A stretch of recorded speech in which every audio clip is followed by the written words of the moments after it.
Assalamualaikum, halo semua. Perkenalkan, nama saya Umi Kulsum dengan NIM 21101160009, mahasiswa UPN Veteran Jakarta angkatan 2021 dengan prodi Ekonomi Syariah. Pada kesempatan kali ini, saya akan menjelaskan sedikit materi mengenai definisi dan latar belakang keuangan inklusif, serta strategi nasional keuangan inklusif.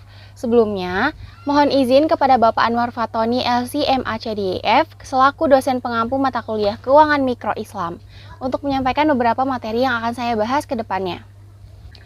Langsung masuk saja ke materi yang pertama, yaitu definisi dan latar belakang keuangan inklusif. Sebenarnya keuangan inklusif itu apa sih?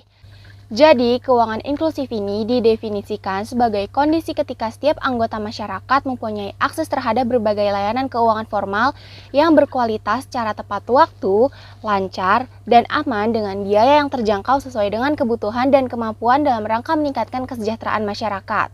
Nah, kebutuhannya seperti apa nih? Jadi, memenuhi kebutuhannya itu kebutuhan seperti berupa transaksi, pembayaran, tabungan, kredit, asuransi yang digunakan secara bertanggung jawab dan berkelanjutan. Lalu latar belakang keuangan inklusif ini seperti apa sih? Jadi, seiring dengan perkembangan pertumbuhan ekonomi di Indonesia, literasi keuangan dan inklusi keuangan ini menjadi hal yang penting untuk diperhatikan oleh pemerintah. Nah, hal ini dikarenakan literasi keuangan dan inklusi keuangan ini mampu mempunyai dampak terhadap kesejahteraan masyarakat. Dengan semakin tingginya indeks literasi keuangan dan inklusi keuangan di Indonesia, maka akan mengakibatkan semakin tingginya tingkat kesejahteraan masyarakat Indonesia. Istilah keuangan inklusif ini menjadi tren setelah krisis tahun 2008, terutama berdasarkan dampak krisis terhadap kelompok yang berpenghasilan rendah dan tidak teratur, yang tinggal di daerah terpencil, penyandang disabilitas, dan pekerja yang tidak memiliki legalitas. Nah, kelompok-kelompok tersebut ini dikategorikan sebagai kelompok unbanked atau masyarakat yang sudah cukup umur tapi masih belum memiliki rekening bank. Oleh karena itu, mereka-mereka ini tidak memiliki akses layanan perbankan dasar seperti tabungan. Lalu, selang 1 tahun kemudian, kelompok G20 mengangkat isu ini pada summit atau konferensi tingkat tinggi tahun 2009 yang berlangsung di kota Pittsburgh, Pennsylvania, Amerika Serikat. Nah, yang belum tahu G20 ini apa, jadi G20 ini adalah kelompok yang terdiri dari 19 negara dengan perekonomian besar di dunia, ditambah dengan satu organisasi antar pemerintah dan supranasional yaitu Uni Eropa. Jadi anggota G20 ini sepakat perlu adanya peningkatan akses keuangan bagi kelompok tersebut. Nah, setahun kemudian isu inklusi keuangan ini dipertegas pada Summit 2010 yang berlangsung di Toronto, Kanada. Hasil G20 Summit 2010 ini menghasilkan 9 prinsipal for innovative financial inclusion sebagai pedoman pengembangan keuangan inklusif. Nah, prinsip tersebut yang pertama itu ada leadership atau kepemimpinan, ada diversity atau keragaman, ada innovation atau inovasi, lalu ada protection atau pelindungan, ada empowerment atau pemberdayaan, ada corporation atau kerjasama, ada knowledge atau pengetahuan, ada proportionality atau proporsionalitas, dan yang terakhir ada framework atau kerangka kerja. Nah, sejak saat itu masyarakat internasional banyak nih yang memfokuskan kegiatannya pada keuangan inklusif. Adapun inklusi keuangan merupakan bagian penting dari sosial ekonomi, yaitu inklusivitas terhadap akses keuangan yang tinggi bagi seluruh lapisan masyarakat di suatu negara yang dapat mendorong pertumbuhan ekonomi, stabilitas sistem keuangan, inisiatif pengentasan kemiskinan, serta sebagai upaya untuk mengurangi kesenjangan ekonomi masyarakat.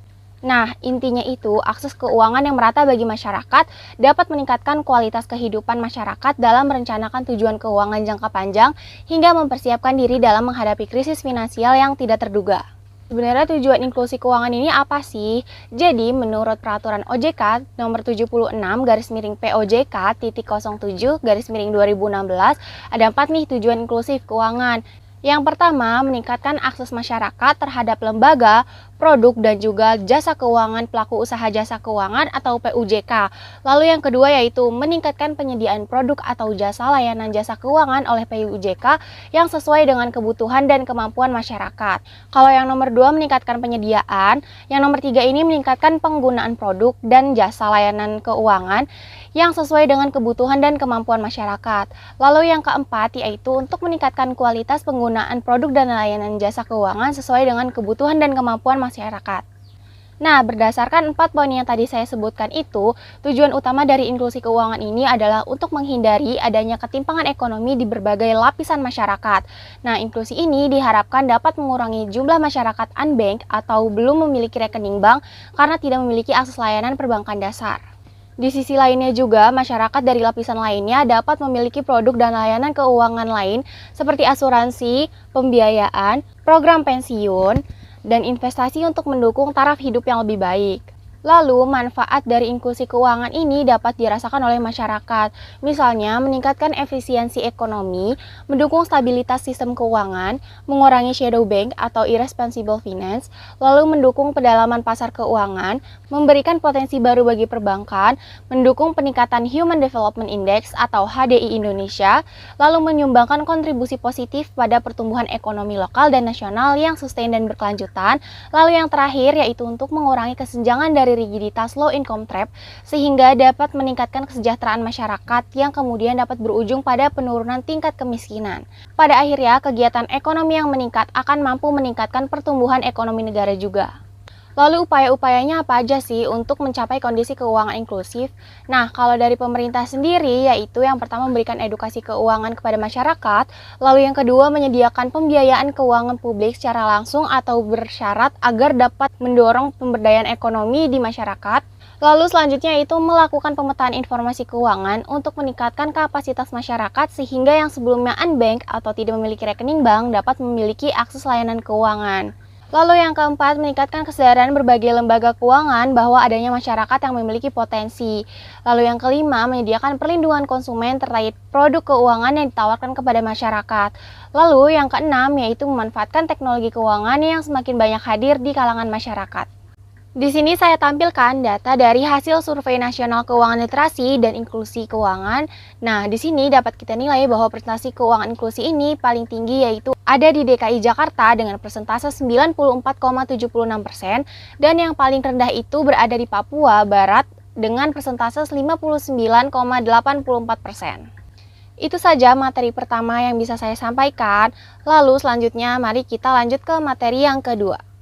Di materi pertama tadi, kita sudah membahas mengenai definisi dan latar belakang keuangan inklusif nih teman-teman. Nah, sekarang di materi kedua ini, kita bakal membahas strategi nasional keuangan inklusi. Jadi, untuk meningkatkan keuangan inklusif di Indonesia ini dipilih dengan cara komprehensif dengan menyusun suatu strategi nasional yang disusun bersama antara Bank Indonesia, Kantor Wakil Presiden atau Tim Nasional Percepatan Penanggulangan Kemiskinan atau TNP2K, dan Kementerian Keuangan yang disebut dengan Strategi Nasional Keuangan Inklusif. Sehingga diharapkan dalam strategi keuangan inklusif ini dapat dirasakan oleh semua lapisan masyarakat. Nah, strategi ini terdiri dari 6 pilar nih. Nah, 6 pilar ini sebenarnya hampir sama tadi yang saya sebutkan di materi sebelumnya dengan upaya-upaya yang dapat dilakukan pemerintah. Tapi di sini kita bahas lebih jelasnya ya. Jadi yang pertama ada edukasi keuangan. Nah, di strategi ini kebijakan untuk meningkatkan kapabilitas dalam mengelola keuangan yang dimulai dengan peningkatan pemahaman atau pengetahuan dan kesadaran masyarakat mengenai produk-produk dan jasa keuangan apa saja yang terdapat di lembaga keuangan formal. Lalu yang kedua yaitu fasilitas keuangan publik, yaitu strategi pada pilar ini mengacu pada kemampuan dan peran pemerintah dalam penyediaan pembiayaan keuangan publik, baik secara langsung maupun bersyarat guna mendorong pemberdayaan ekonomi masyarakat. Lalu yang ketiga ada pemetaan informasi keuangan. Nah, pilar ini bertujuan untuk meningkatkan kapasitas masyarakat, terutama yang tadinya dikategorikan tidak layak untuk menjadi layak, atau yang tadinya unbankable menjadi bankable dalam memperoleh layanan keuangan oleh institusi keuangan formal. Lalu yang keempat yaitu kebijakan atau peraturan pendukung. Nah, di sini pelaksanaan program keuangan inklusif ini membutuhkan dukungan kebijakan baik oleh pemerintah maupun Bank Indonesia guna meningkatkan akses akan layanan jasa keuangan. Lalu yang kelima yaitu fasilitas intermediasi dan saluran distribusi. Pilar ini ditujukan untuk meningkatkan kesadaran lembaga keuangan akan keberadaan segmen atau masyarakat yang berpotensial sekaligus mencari beberapa metode alternatif untuk meningkatkan distribusi produk dan jasa keuangan. Lalu yang terakhir yaitu yang keenam, perlindungan konsumen. Nah, perlindungan konsumen ini bertujuan untuk memberikan jaminan rasa aman kepada masyarakat ketika berinteraksi dengan lembaga keuangan. Nah, sekarang kita lanjut nih ke stabilitas sistem keuangan. Jadi, stabilitas sistem keuangan ini adalah suatu kondisi di mana mekanisme ekonomi dalam penetapan harga, alokasi dana, dan pengelolaan risiko ini berfungsi secara baik dan mendukung pertumbuhan ekonomi. Sistem keuangan ini memegang peranan yang sangat penting dalam perekonomian. Sebagai bagian dari sistem perekonomian, sistem keuangan ini berfungsi mengalokasikan dana dari pihak yang mengalami surplus kepada pihak yang mengalami defisit. Apabila sistem keuangan tidak stabil dan tidak berfungsi secara baik dan efisien, pengalokasian dana tidak akan berjalan dengan baik sehingga dapat menghambat pertumbuhan ekonomi. Apabila kita hubungkan dengan keuangan inklusif ini dapat menyebabkan peningkatan stabilitas maupun instabilitas dalam sistem keuangan. Terjadinya peningkatan stabilitas sistem keuangan ini dikarenakan inklusi keuangan ini mampu meningkatkan basis tabungan serta meningkatkan pembiayaan bagi masyarakat sehingga memperlancar fungsi intermediasi perbankan dan meningkatkan kinerja di sektor real. Sedangkan dampak instabilitas dapat terjadi dikarenakan inklusi keuangan ini dapat menurunkan standar kredit, berpotensi meningkatkan resiko reputasi bank, serta berpotensi untuk menyebabkan instabilitas dikarenakan regulasi yang tidak matang dan mencukupi dari lembaga microfinance. Lalu, peran BI ini dalam keuangan inklusif ini apa? Jadi, BI ini mengintegrasikan kegiatan ekonomi dan keuangan inklusif ini melalui 3 pilar utama, yaitu pemberdayaan ekonomi, perluasan akses, dan literasi keuangan, serta harmonisasi kebijakan. Melalui pendekatan ini, diharapkan upaya peningkatan inklusif keuangan ini diarahkan untuk meningkatkan kesejahteraan ekonomi kelompok sasaran. Lalu selanjutnya di sini saya akan memberikan contoh kasus mengenai salah satu dari strategi nasional keuangan inklusif ini.